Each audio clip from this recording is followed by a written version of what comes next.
Hi all. കുറച്ച് നാളുകളായി എൻ്റെ റീലിലും യൂട്യൂബിലും ഒക്കെ നിറഞ്ഞിരുന്ന ഒരു ബുക്കായിരുന്നു ഏറ്റവും പ്രിയപ്പെട്ട എന്നോട്, നിമ്ന വിജയ്. അന്ന് മുതൽ ഞാനത് വായിക്കുമെന്ന് വിചാരിച്ചുകൊണ്ടിരിക്കുകയായിരുന്നു. ഇപ്പോഴാണ് അത് വായിക്കാൻ സാധിച്ചത്. അപ്പോൾ അത് വായിച്ചപ്പോൾ എനിക്ക് തോന്നിയ കുറച്ച് കാര്യങ്ങളാണ്.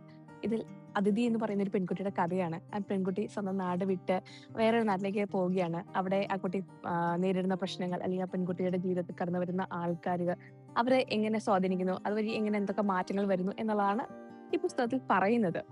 അപ്പൊ ഈ കഥ വായിച്ചപ്പോ എനിക്ക് പല സാഹചര്യങ്ങളും ഇത് ഞാൻ തന്നെയല്ലേ, ഇത് എന്റെ ജീവിതത്തിൽ സംഭവിച്ചതല്ലേ എന്നൊക്കെ എനിക്ക് തോന്നി. അതുപോലെ തന്നെ എനിക്ക് ഏറ്റവും ഇഷ്ടപ്പെട്ടത് ഇതില് അതിഥിയേക്കാൾ എനിക്ക് ഇച്ചിരി ഇഷ്ടം തോന്നിയത് അതിഥിയുടെ കൂട്ടുകാരികളാണ്. നമ്മുടെ ജീവിതത്തിലൊക്കെ എപ്പോഴെങ്കിലും നമ്മൾ കണ്ടിട്ടുള്ള ചില മുഖങ്ങളുണ്ട്. ചില ആപത്തിൽ നമ്മൾ പെട്ട് കഴിയുമ്പോൾ പെട്ടെന്ന് ഓടി വരുന്ന ഒരു കുറച്ച് കൂട്ടുകാര്. എനിക്ക് അങ്ങനെ കുറച്ച് പേരെയൊക്കെ ഓർക്കാൻ ഈ ബുക്ക് അവസരം തന്നു.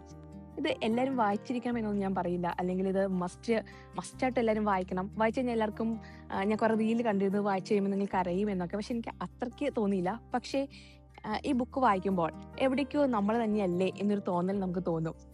ഒരു പക്ഷേ ഹോസ്റ്റലിൽ നിന്നിട്ടുള്ള, അല്ലെങ്കിൽ സ്വന്തം വീട് വിട്ട് പുറത്തു പോയി പഠിച്ചിട്ടുള്ളവർക്കൊക്കെ ഒരുപാട് റിലേറ്റ് ചെയ്യാൻ പറ്റുന്ന ഒരു ബുക്കായിരിക്കും.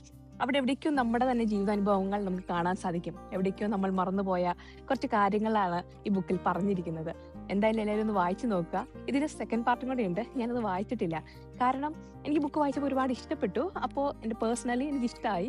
അപ്പോൾ എനിക്ക് തോന്നി ആ ക്യാരക്ടറിന്റെ ഉള്ളിൽ തന്നെ കിടക്കട്ടെ.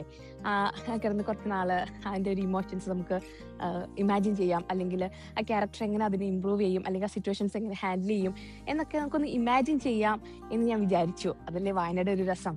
ഒരു വായന നമുക്ക് തുറന്നു തരുന്ന ഒരു ഇമാജിനേഷൻ ഉള്ള ഒരു അവസരം കൂടിയല്ലേ. അപ്പൊ ഞാൻ അങ്ങനെ വിചാരിച്ചു. അപ്പൊ നിങ്ങൾക്ക് വായിക്കാൻ താല്പര്യമുള്ളവരൊന്ന് വായിച്ചു നോക്കാം. പ്രത്യേകിച്ച് പെൺകുട്ടികളെ ഒന്ന് വായിച്ചിരിക്കുന്നത് നല്ലതാണ്. മറ്റൊന്നുമല്ല, എവിടേക്കും മറന്നുപോയ നമ്മളെയും നമ്മുടെ കൂടെ ഉണ്ടായിരുന്നവരെയും നമുക്കൊന്ന് ഓർക്കാൻ സാധിക്കും. അപ്പൊ അത്രയേ ഉള്ളൂ. Thank you.